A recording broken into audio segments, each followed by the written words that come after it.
ప్రపంచంలో అత్యంత భయంకరమైన బ్యాట్స్‌మెన్స్‌లో నికోలస్ పూరన్ కూడా ఒకడు. అయితే నికోలస్ పూరన్ కేవలం 29 సంవత్సరాలకే ఇంటర్నేషనల్ క్రికెట్ నుంచి రిటైర్మెంట్ ప్రకటించాడు. ఇటీవలే ఇంగ్లాండ్‌తో జరిగిన టీ20 సిరీస్‌కు వెస్టిండీస్ జట్టు ఎంపిక జరిగింది. అందులో నికోలస్ పూరన్‌కి చోటు దక్కలేదు. అలానే 2023 వన్‌డే ప్రపంచ వరల్డ్ కప్ క్వాలిఫైయర్స్‌లో వెస్టిండీస్ ఎలిమినేట్ అయినప్పటి నుంచి పూరన్ ఓడీఐస్‌లోనూ పాల్గొనలేదు. అయితే గత సంవత్సరం నవంబర్‌లో తాను 100వ టీ20 ఇంటర్నేషనల్ అపియరెన్స్ సందర్భంగా పూరన్ తాను ఇంకా 100 టీ20లు ఆడగలను అని చెప్పుకొచ్చాడు.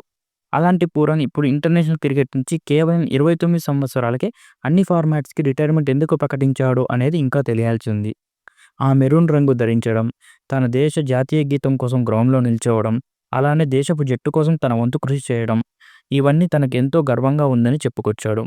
నా కెరియర్‌లో ఈ అంతర్జాతీయ అధ్యాయం ముగిసినప్పటికీ, వెస్టిండీస్ క్రికెట్ పట్ల నాకు ఉన్న ప్రేమ ఎప్పటికీ తగ్గదు. నా కెరియర్‌లో నా తోడు నిలిచిన కుటుంబం, స్నేహితులు మరియు అభిమానులను నేనెప్పుడూ మర్చిపోలేను అంటూ తన సోషల్ మీడియాలో పోస్ట్ చేశాడు. వీడియో నచ్చితే లైక్ చేయండి. ఇలాంటి కంటెంట్ కోసం నా ఛానల్‌ని సబ్స్క్రైబ్ చేయండి.